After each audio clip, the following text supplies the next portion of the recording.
Hare Krishna. Today we'll be looking at the topic of what is the topmost duty for mankind.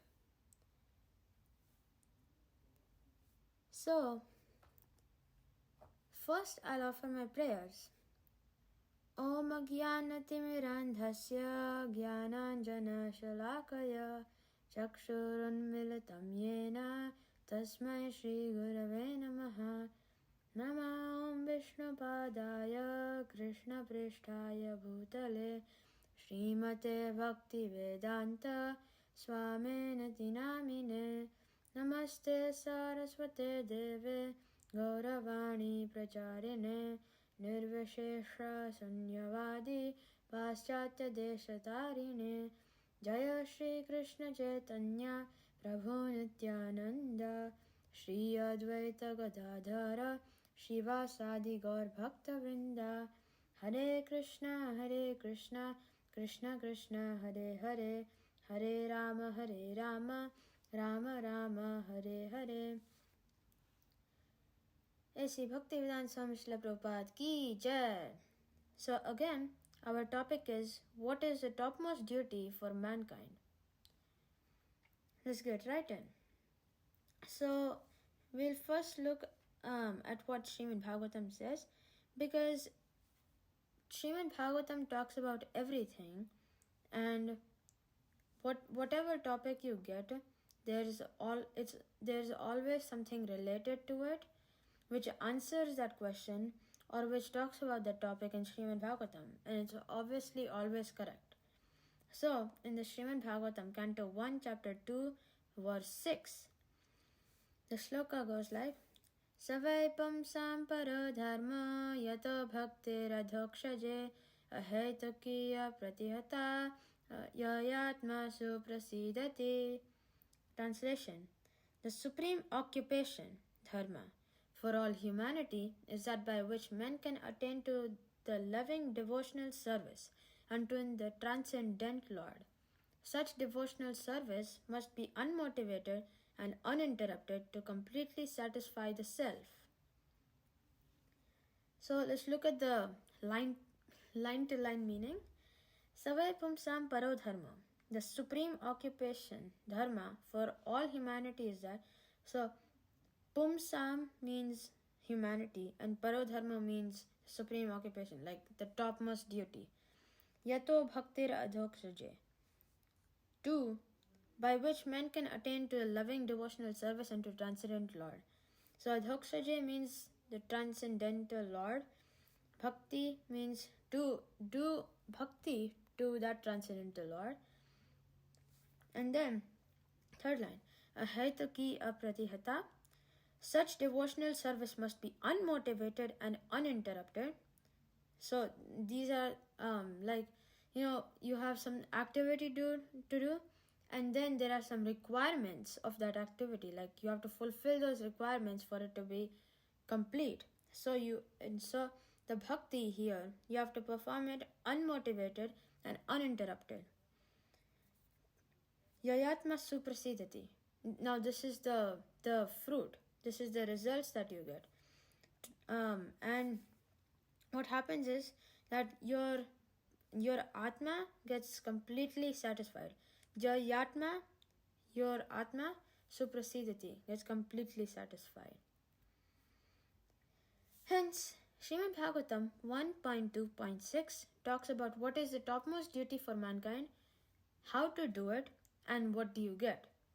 So in ISKCON, we don't have to focus on what is the result, but that is also mentioned for the people who look at what's the fruit, like they look at what they're going to get in return.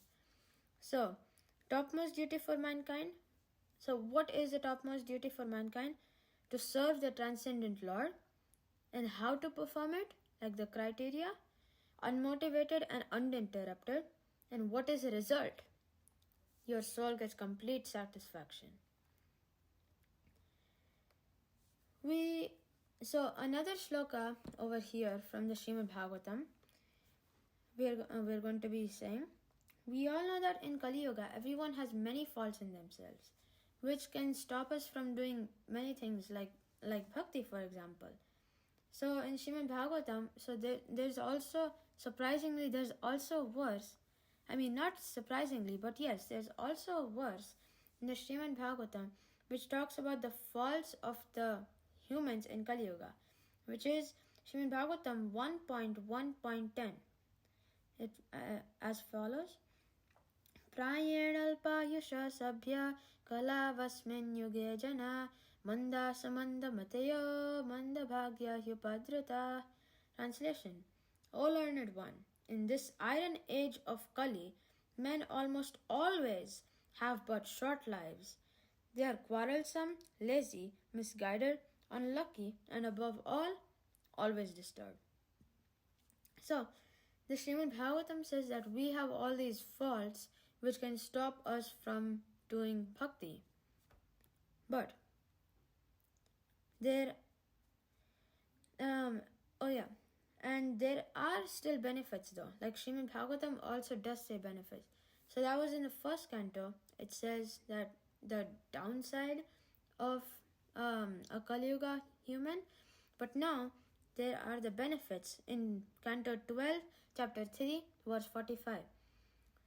Pumsam kali kritan doshan dravya deshatma sambhavan sarvan harati chittastho bhagavan purushottama. Translation: in the Kali Yuga, objects, places, and even individual personalities are all polluted. The Almighty Personality of Godhead, however, can remove all such contamination from the life of one who fixes the Lord within his mind. So, the good thing that Srimad Bhagavatam is saying about Kali Yuga here is that it's like the last line. The Almighty Personality of Godhead, however, can remove all such contamination from the life of one who fixes the Lord within his mind. So it says that in Kali Yuga, it is so easy, like it is very easy. You can just fix your mind on the Lord and you are free from all the contamination. So, going forward, so in the benefits of Kali Yuga, even Chaitanya Charitamrita has something to add in the Adi Lila, chapter 17.22. Kali kale name rupe Krishna avatar nama haite gnaya sarva jagata nishtar. Translation: in this age of Kali, the holy name of the Lord, the Hare Krishna Mahamantra, is the incarnation of Lord Krishna. Simply by chanting the holy name, one associates with the Lord directly. And anyone who does this is certainly delivered. So it says that, this verse says that just by chanting the holy name of the Lord, you basically are associating with the Lord directly, not indirectly or anything, directly. And anyone who does this is certainly delivered. So, now, basically, the point is that we should chant ourselves because you want to get the benefits. Obviously, you want to get liberated. You want to have eternal happiness. So that's why you should chant. But then, it's not just that. It is also about spreading the holy name. If no one spreads it to each other, then no one's going to actually get it. Like there's going to be 5 people starting with it. No one spreads it to each other, so they stay, and then they pass away, and there's no one. So you have to spread it so that it goes like a chain. So you spread to one person, that person spreads it to another person. So it's like that, just like how a virus goes. So we should spread it so that it's not just you getting the benefits, it's also other people getting the benefits. And it's not just that, it's that there's more of Krishna's desires being fulfilled. So Krishna just left us in this material world here. Actually, he did not leave us. He put us here in this material world because it was our desire to come to this material world. So that's why he put us in this material world. But he was really sad. Like he did want us to stay with him. So the more we help people go reach to Krishna, the more better Krishna will feel. and that basically contributes to your own good. So that's why we should spread this holy name of the Lord. It is very, very important. And it's not just the other person getting benefits, like how I said that, but it's this way also. That like you distribute a book. Basically, you distribute a book and you distribute many books in one day, then obviously you're going to feel very happy. And now we're going to look at two examples. And it is that the holy name is like everything. One example is, both of the examples aren't about the holy name is like everything, but one big example is Gaurkishore Das Babaji Maharaj is a great example for this. He was illiterate, like he did not know how to write, how to read, and that's things. But because he used to chant the holy name of the Lord 24/7, he got more knowledge than what a person who is literate and has PhD in everything has. He got the topmost knowledge just by chanting. So that is how great just chanting is. Now another example for the thing that how high chanting the holy name of the Lord is Ajamila. Ajamila is a good example also because he was just chanting Narayana while he was dying, and that too he wasn't even thinking about Krishna. He wasn't thinking about the Narayan who is Krishna. He was thinking about his son, his youngest son.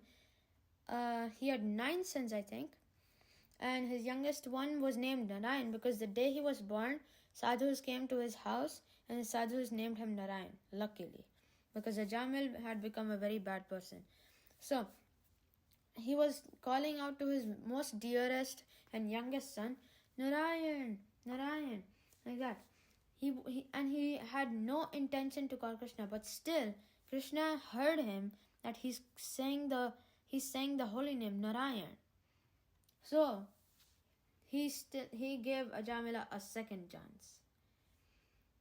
Now another thing that we should do in addition is to spread this ISKCON movement that our founder Acharya A.C. Bhaktivedanta Swami Srila Prabhupada gave to us. Srila Prabhupada ki jai. So I'm going to more explain on the reason here. The reason is because we are getting to know something good. And obviously because it's good for every single living entity, we should spread this knowledge to everyone. So again I want to say like how Srila Prabhupada forces us to distribute books because he knows that distributing books is a very great and big thing. So then it just becomes like that you also get benefit, everyone gets benefit. And it's the topmost benefit just by doing something simple of chanting or serving the Supreme Lord, just by that. And then, in conclusion, we should chant the holy name of the Lord and serve Him in as many ways as possible because that is very important. We saw a few examples on how the holy name of the Lord is so powerful. The topmost duty for mankind is to serve the Lord, which can be done in many ways. It can be done as the 9 processes to serve the Lord, or it can be simply done by chanting the Maha Mantra purely, like Gaurkishore Das Babaji Maharaj or Haridas Thakur. Chant Hare Krishna, Krishna Krishna, Hare Hare, Hare Rama, Rama Rama, Hare Hare, and be unlimitedly happy. Hare Krishna.